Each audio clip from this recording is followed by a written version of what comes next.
If I had to start losing weight from zero today, I would not try to become a new person overnight. I wouldn't chase a perfect diet, I wouldn't overhaul my entire schedule, and I wouldn't start with extreme rules. I'd start with one goal: build a setup that survives real life. Because most people don't fail from lack of knowledge. They fail because their plan only works on perfect days, and perfect days don't show up often enough. So here's what I would do, step by step, in a way that actually sticks.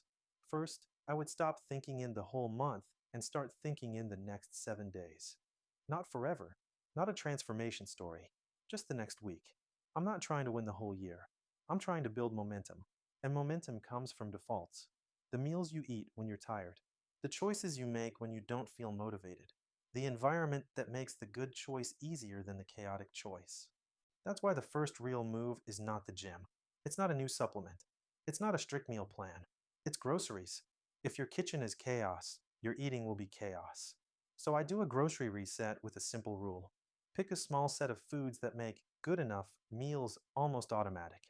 I'd choose two easy proteins, two produce options, one simple carb, and one sauce or seasoning that makes food taste good without turning every meal into a project. For protein, that can be eggs, Greek yogurt, chicken, turkey, tuna, lean beef, or tofu. The specific choice doesn't matter as much as the fact that it's easy, reliable, and you'll actually use it. For produce, I'd keep it simple. One fresh option you like, and one frozen option that's always ready.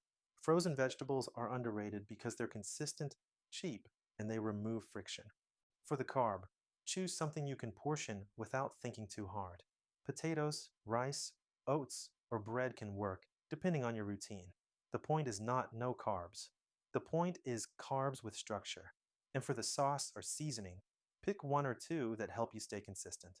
Salsa, mustard, hot sauce, yogurt based sauces, spice mixes, lemon, vinegar. Something that makes simple food feel satisfying. Once groceries are in place, I would set default meals. Not 100 recipes. Not a fancy meal prep routine. Just a small list of meals I can repeat even when I'm low on energy. I'd pick 3 default breakfasts and 3 default dinners. The goal is to remove decision fatigue. For breakfast, it might be eggs with vegetables and a slice of toast, or Greek yogurt with berries and a controlled portion of oats, or a protein focused smoothie that doesn't turn into a dessert.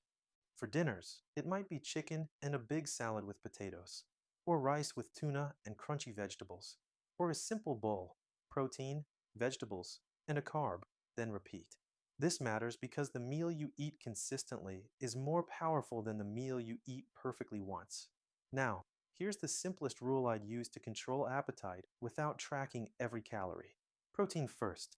That means when you sit down to eat, you anchor the meal with protein.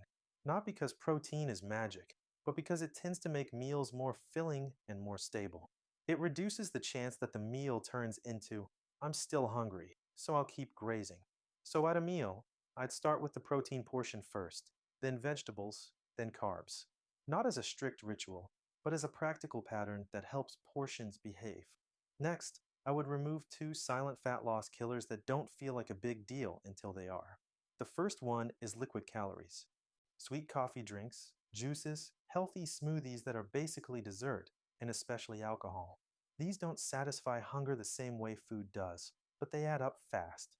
If you're starting from zero, the easiest win is to keep most drinks calorie free most days. Water, sparkling water, unsweetened tea, black coffee, or coffee with a controlled amount of milk. Simple. The second silent killer is weekend stacking. This is when Monday through Friday is one person and the weekend is a completely different person. The problem usually isn't one meal.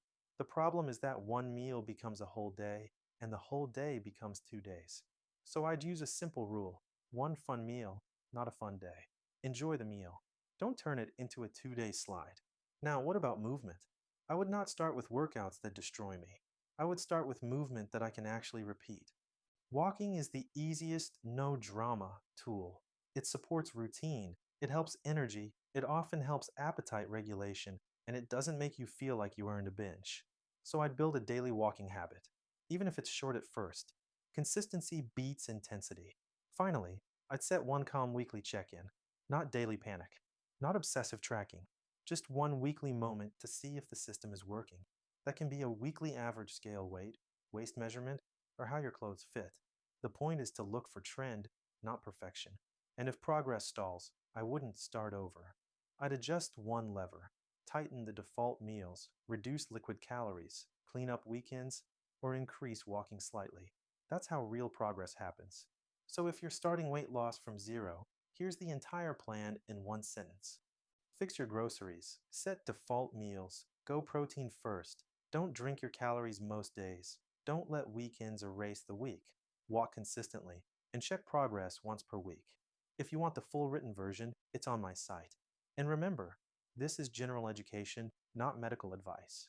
If you have a medical condition or take medications, talk with a qualified professional before making major diet changes.